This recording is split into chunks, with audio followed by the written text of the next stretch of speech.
So we're going to talk about vectors, scalars, and we're going to talk about what's called delta notation. Okay? So this is where we're going to start. We're going to go physics, physics 1, and we're specifically talking about kinematics. We're going to lay down a few important bits of information here. Okay? So we're going to specifically look at vectors, scalars, and delta notation. So before we can get into the kinematics, which is the physics of motion, let's maybe define that.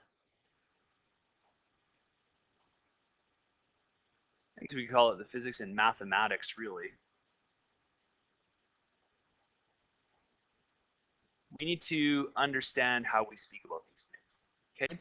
And maybe the best way to talk about it is just in relation to a number line. So I'm going to pop a number line on here. So we're going to make a number line on here, and we're going to actually have, let me see here. We'll put 0 there.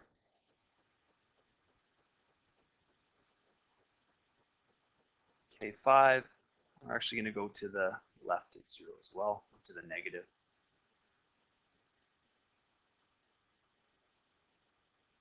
Okay. So positive 5 to the right and negative 5 to the left. Okay. So let's now imagine that we have this number line, and let's say that home base is at 0.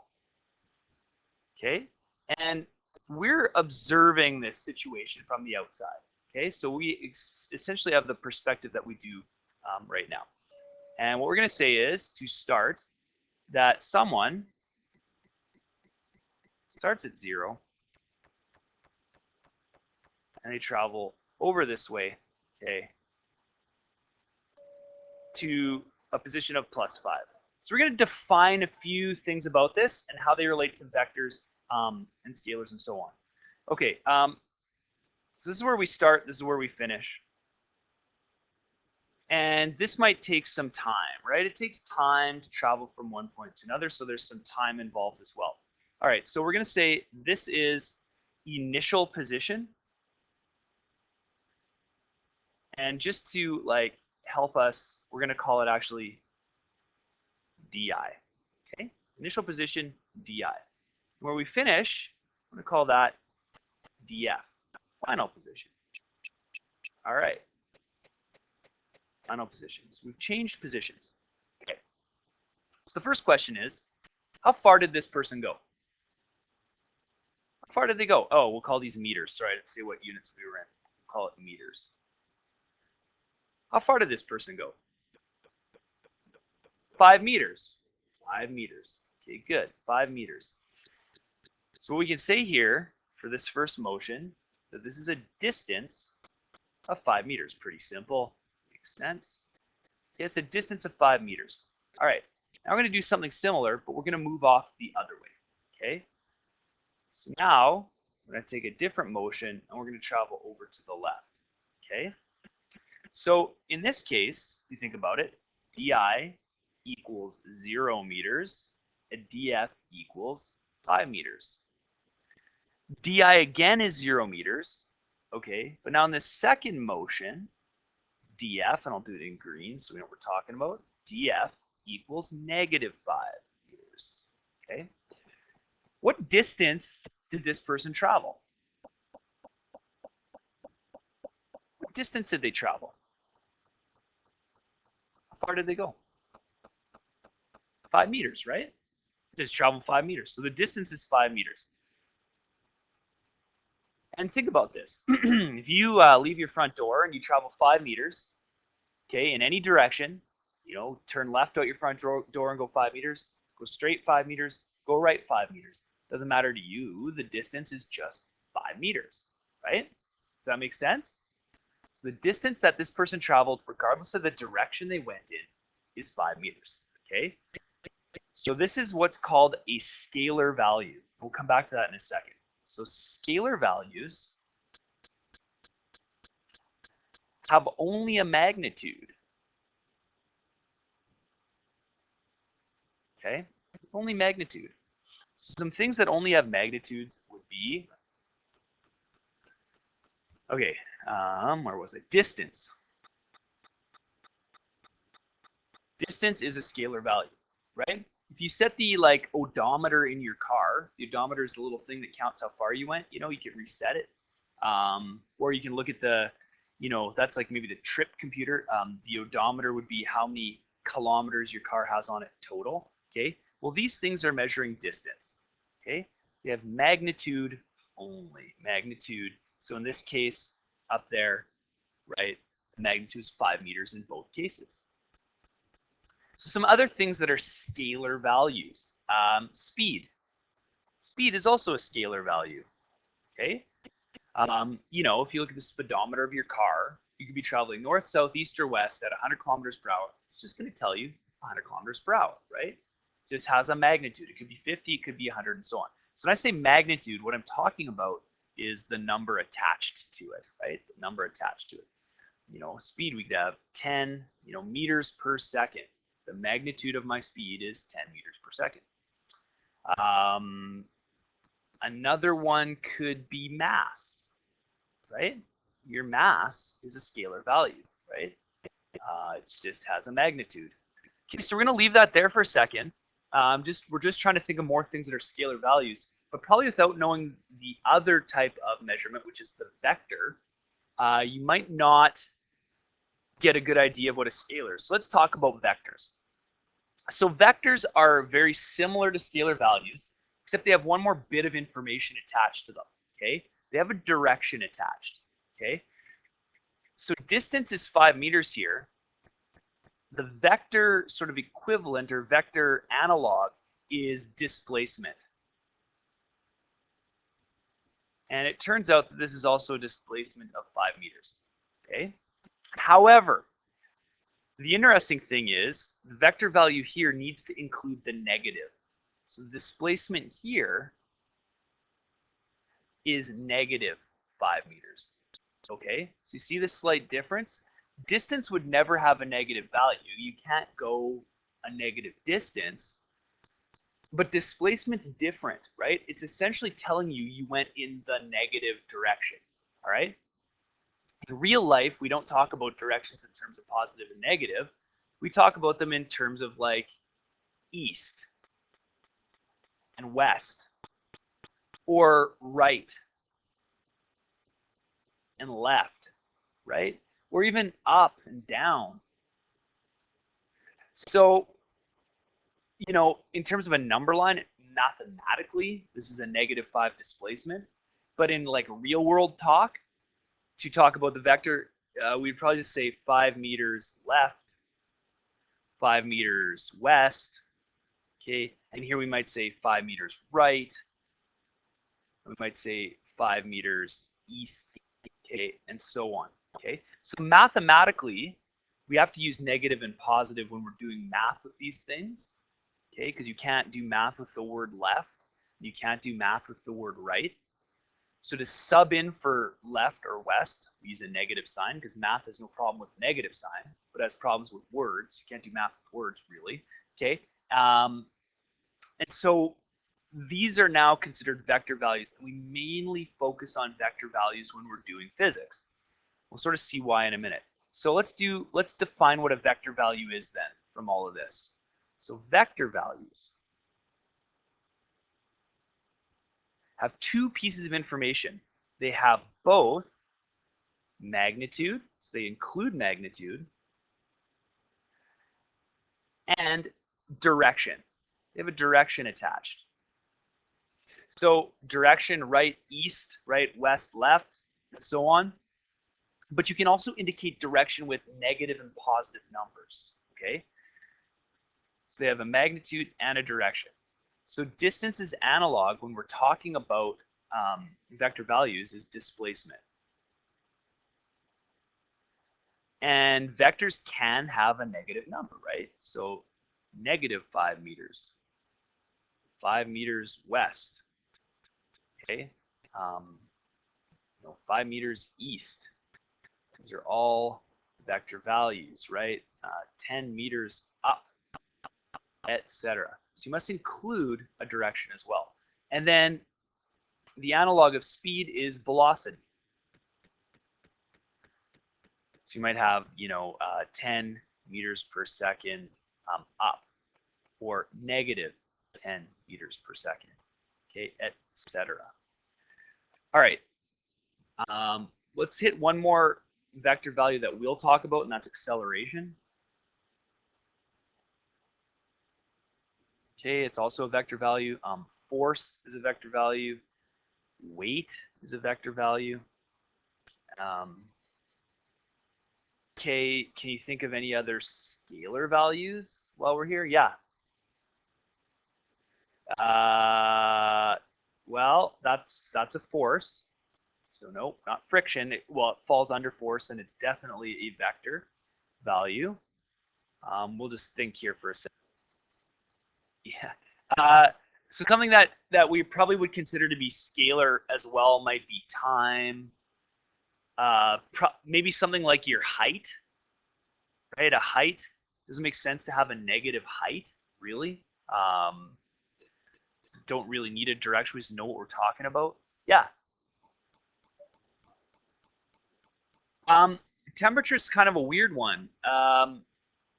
I guess it's technically probably going to be a vector value, because you sort of measure it with relation to 0. So, I mean, this could represent a thermometer, and we could talk about the temperature falling or the temperature rising. So that would be probably fall under vectors. Okay. Scalar values. I'm trying to think off the top of my head what else I can think of that's clearly a scalar value. Yeah. Volume. Yeah, sure. Volume is a scalar value. That's right. Volume. Age. Your age, right? I guess that's kind of like time, but your age is a scalar value. We are mainly going to talk about these, okay, when we're doing kinematics. But there's a whole like raft of things that are scalar values, and there's a whole raft of things that are vector values. So let's talk a little bit more about how we represent vector values. Just it's because they're a little more interesting, I think, than scalar values, right? Scalar values, you have one number, that's it, you're done. No more needs to really be said about it, right? Yeah, question. Why is weight a vector value? Because essentially weight is a force, and we'll get there a little bit later, but just in case you're interested, it's your mass times gravity, okay? So on Earth, for instance, you might weigh, I don't know, it's pretty heavy, but say you weigh 100 kilograms, and gravity is 9.8 meters per second squared, and it's negative, right? It's down.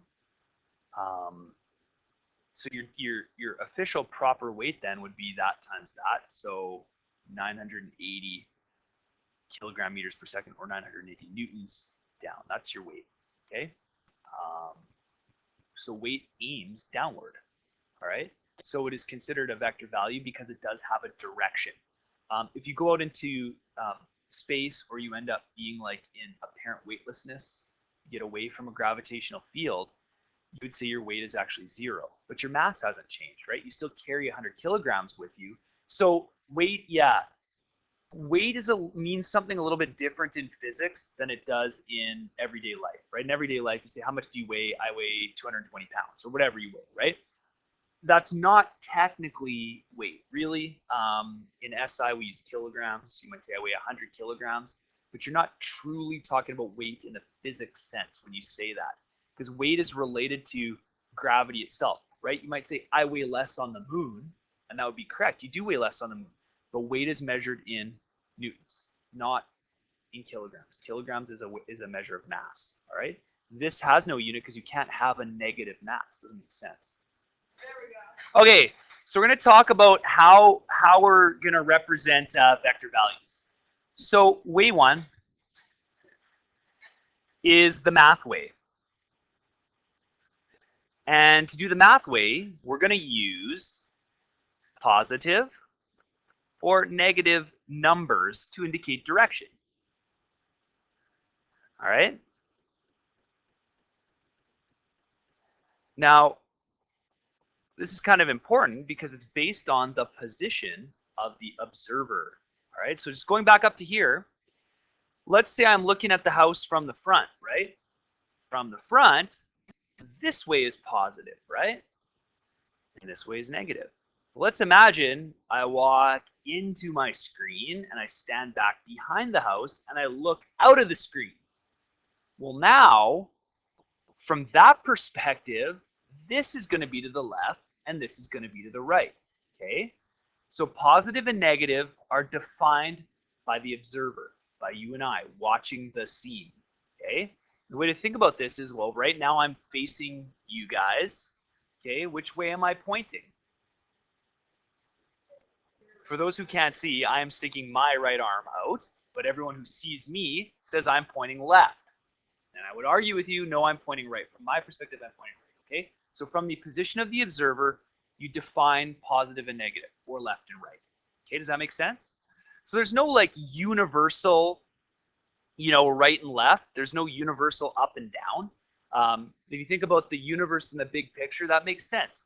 How do you define up, once you get away from Earth? Up doesn't make sense. In fact, even up on Earth is subject to interpretation, because if I'm standing on the North Pole and then my friend is standing on the equator and my other friend's standing on the South Pole and we all point up, well, the North Pole and South Pole are pointing in polar opposite directions, and the person on the equator is pointing at 90 degrees to both, right? So up is subjective as well, in a sense. Okay, so math, positive or negative, to indicate direction, and this is based on the observer always.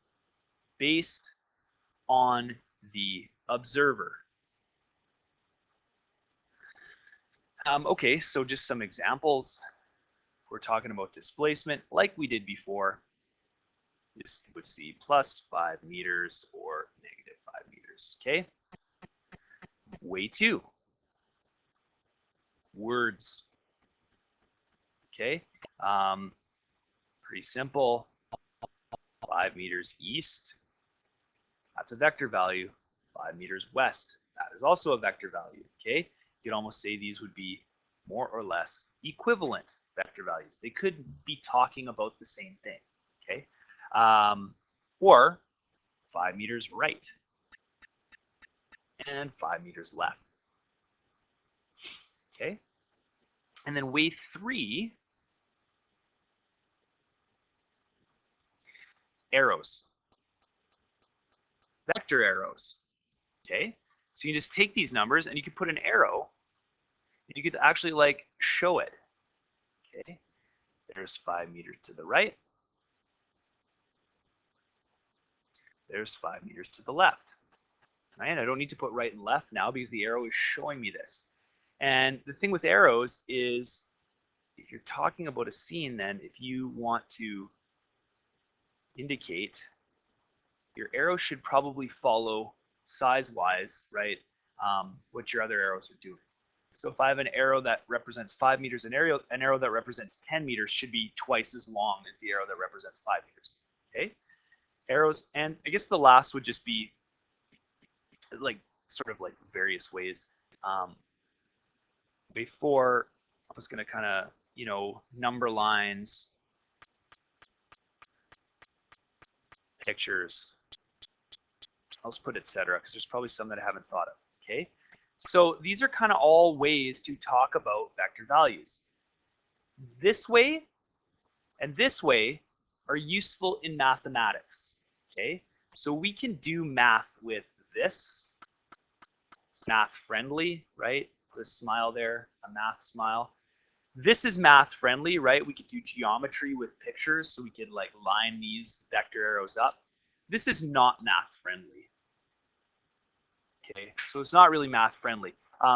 You might get a word problem that includes this, but it's going to be up to you as the scientist, as the mathematician, to convert into something you can actually do math with. Okay, makes sense? We'll get there when we get there. This is just still an intro. Okay, so the last thing I want to talk about is delta notation. So we're just kind of doing some setup today. We'll start doing work with this next time I see you for a regular class. So let's talk about delta notation. So you've probably never seen delta notation before. it uses the Greek letter delta, right? Delta. So delta is like this triangle shape. If you've ever heard of like a river delta, it, you know, rivers flare out into these sorts of shapes when they get to large bodies of water. So that's where you can kind of remember if you know what a delta is. If you don't, well, now you do. It's this triangle shape. It's Greek letter. And what it means in mathematics is change. It means change. Okay. To indicate how to use delta, we'll use a couple of examples. The first will be that number line example that we had before. Okay, so we got a number line here. Now we're gonna do some motion on this number line. So we've got 1, 2, 3, 4, 5, -5, and 1, 2, 3, 4, and 5. Okay, so we're gonna talk about number line. We're gonna say this is your starting position. Call that DI. And let's say you travel this first time to here, to your finished position, DF. And I want to know how far you went. Well, there's a number of ways to figure out how far did you go. Or what is your displacement? Well, your displacement is essentially going to be equal to your change in position, right? Delta D, change in position. So how do I find my change in position? I do this. I take my final position and I subtract my initial position. We'll see that this is true in just a second. My final position is 2. My initial position was -4. So final 2 minus, right, -4 equals 6 meters. Is that true? 1, 2, 3, 4, 5, 6. It is. Okay. So let's just decode what we did here. Okay, now this is a positive value. We're going to talk in terms of a vector, or we could say right. Okay, so mathematically, you don't pop a positive out, but if you want to indicate to someone that you're talking about a vector, you might want to put a plus on there, or you could say 6 meters to the right. Either would be fine.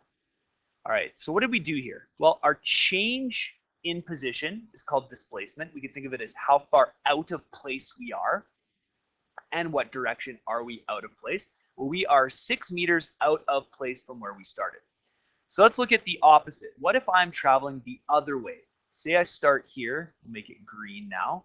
There's my initial position. Let's say I go all the way over to here. There's my final position. Okay. All right. So what I'm after here now is delta D. Okay, and I was after delta D here as well. So in the second case, delta D is still my final position minus my initial position. So delta D means change in position, which has a name, displacement. Change in position is called displacement. My final now is -5, and my initial was 5. -5 minus 5, minus 5 subtract 5 is -10. I'm dealing in meters. Okay, so I went -10 meters. And is that true? Sure, I did. I went 1, 2, 3, 4, 5, 6, 7, 8, 9, 10. All right. So this notation here is delta notation, and talking about displacement, as our example of how to use delta notation.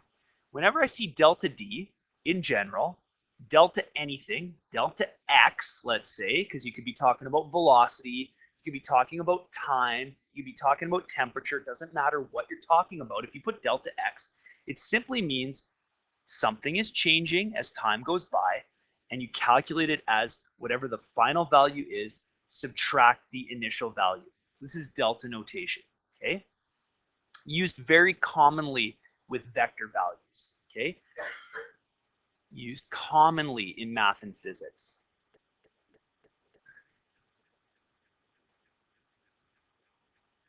Okay? And delta anything, again, just means change in that value.